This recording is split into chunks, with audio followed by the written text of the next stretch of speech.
एक बार की बात है। एक गांव था जहां पर भोला और मनोहर नाम के दो पक्के दोस्त थे। पूरा गांव उनकी दोस्ती की मिसालें दिया करता था। दोनों बचपन से साथ थे और कोई भी उन्हें देखता तो यही कहता था कि दोनों सगे भाइयों से बढ़कर हैं। अक्सर मनोहर गड़बड़ किया करता था और भोला उसकी गलतियों को सुधारने में मदद करता था। एक दिन मनोहर भागता हुआ भोला के पास आया। अरे अरे, क्या हुआ मनोहर भाई?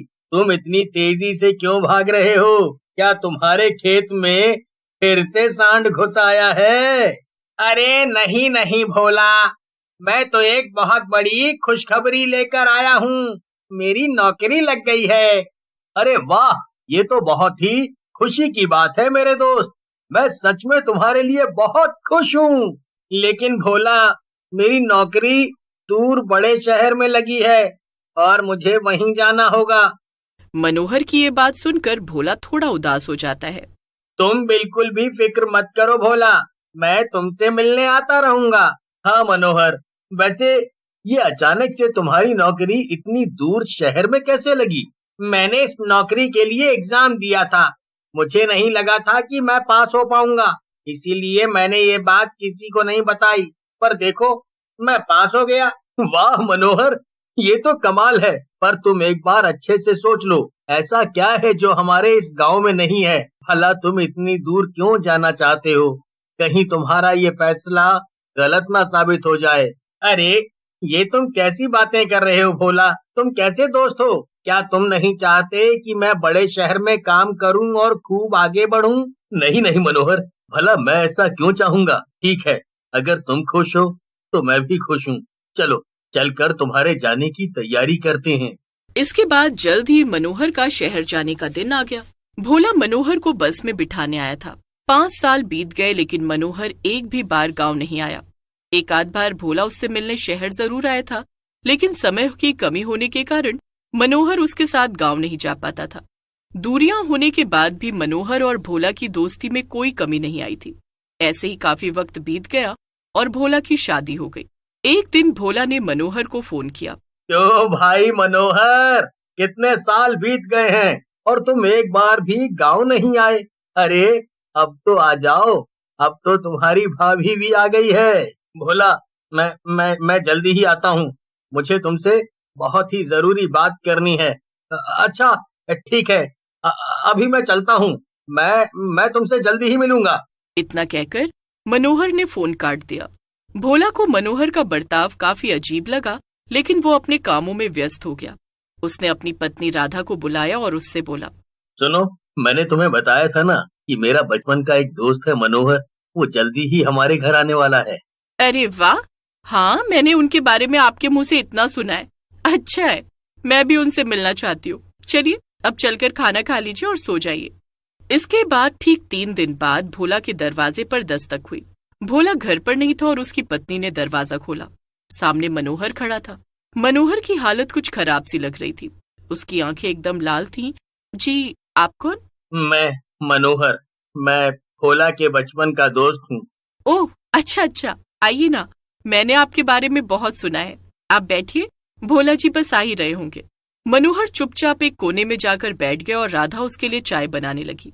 थोड़ी ही देर में भोला भी घर आ गया। मनोहर को देखते ही वो खुशी से उछल पड़ा। अरे मेरे भाई, आखिरकार तुम आ ही गए। लेकिन ये तुमने अपनी क्या हालत बना रखी है? अरे कुछ तो बोलो, तुम ऐसे चुपचाप क्यों खड़े हो? आखिर क्या हुआ है तुम्हें? और तुम उस दिन फोन पर इतने डरे हुए क्यों थे?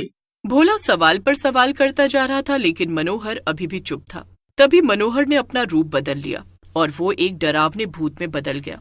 उसे देखकर राधा और भोला बहुत तेज डर गए। ये क्या है जी? ये आपका दोस्त तो एक भूत है, भूत! अरे अब क्या होगा? ये तो हम दोनों को मार डालेगा। अरे रे रे रे, चुप हो जाओ राधा, मुझे जरा उससे बात तो करने दो। मनोहर, ये ये सब क्या हो रहा है? ये तुम्हें क्या हो गया है?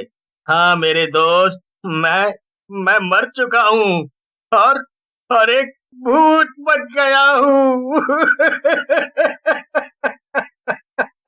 लेकिन ये सब हुआ कैसे? मुझे सब कुछ। ये 3 दिन पहले की बात है भोला। मैं अपना काम खत्म करके ऑफिस से घर जाने के लिए निकल रहा था।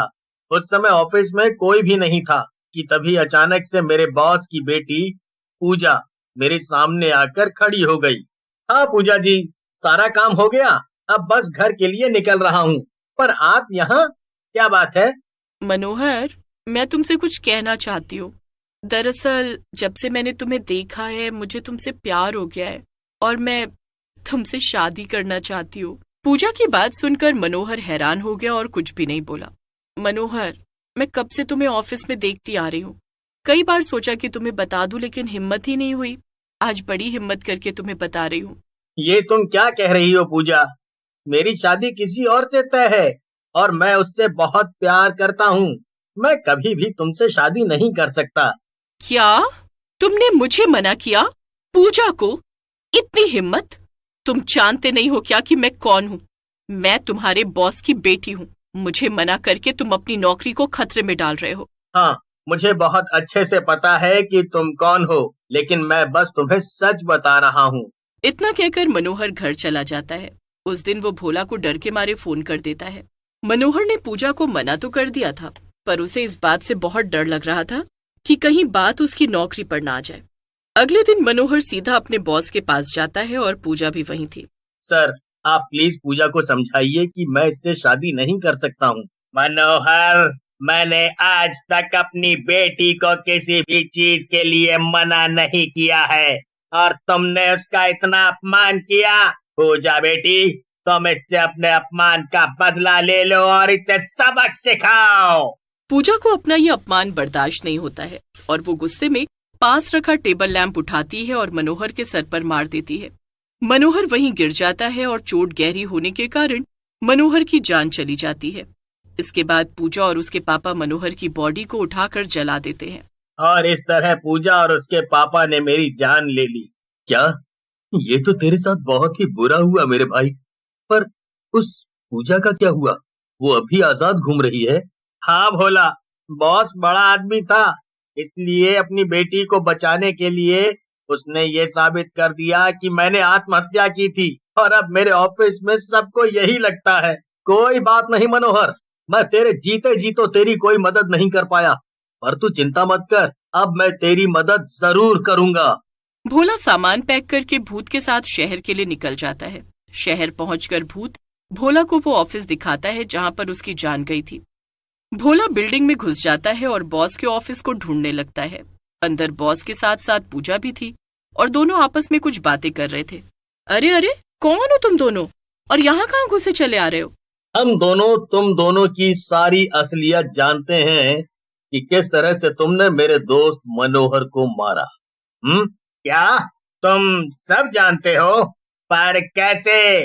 भोला मनोहर की तरफ कुछ इशारा करता है और वो अपने असली रूप में बदल जाता है, यानी कि वो भूत में बदल जाता है। ये तो भूत है, भागो! पर इससे पहले पूजा और बॉस ऑफिस के बाहर भाग पाते, भूत अपने दोनों हाथों से पूजा और बॉस दोनों का एक साथ गला पकड़कर उन्हें हवा में उड़ा देता है। तुम लोग हमारे साथ ऐसा क्यों कर रहे हो? ये भूत और कोई नहीं बल्कि मनोहर ही है और ये तुम्हें अभी के अभी यहीं जान से मार सकता है। अगर तुम जिंदा रहना चाहते हो तो तुम्हें बाहर सबको सच सच बताना पड़ेगा। नहीं, मुझे छोड़ दो, मैं सबको सच बता दूंगा। तुम जैसा कहोगे मैं वैसा करूंगा, मुझे छोड़ दो, छोड़ दो। भूत एक हाथ से बॉस को तो नीचे गिरा देता है, पर पूजा का गला अभी भी उसने पकड़ रखा था। बॉस भूत के पैर पकड़ लेता है। ये सुनकर भूत बॉस की बेटी पूजा को भी नीचे गिरा देता है। सब मिलकर कहते हैं, बेचारा मनोहर कितना अच्छा था, मुझे ऐसे ऑफिस में काम नहीं करना जहाँ हमारी जान को खतरा हो। हाँ, मुझे भी। चलो सब ये ऑफिस छोड़ देते हैं। सभी लोग ऑफिस छोड़कर चले जाते हैं। भोला मेरे दोस्त, अब मुझे जाना होगा। मेरी आखिरी ख्वाहिश इन लोगों से बदला लेने की थी और वो पूरी हो गई। अब मेरी आत्मा को शांति मिल जाएगी। इतना कहकर भूत गायब हो जाता है। पूजा और बॉस को पुलिस पकड़कर ले जाती है और उनका ऑफिस भी बंद हो जाता है। भोला भी वापस अपने गांव में जाकर रहने लगता है।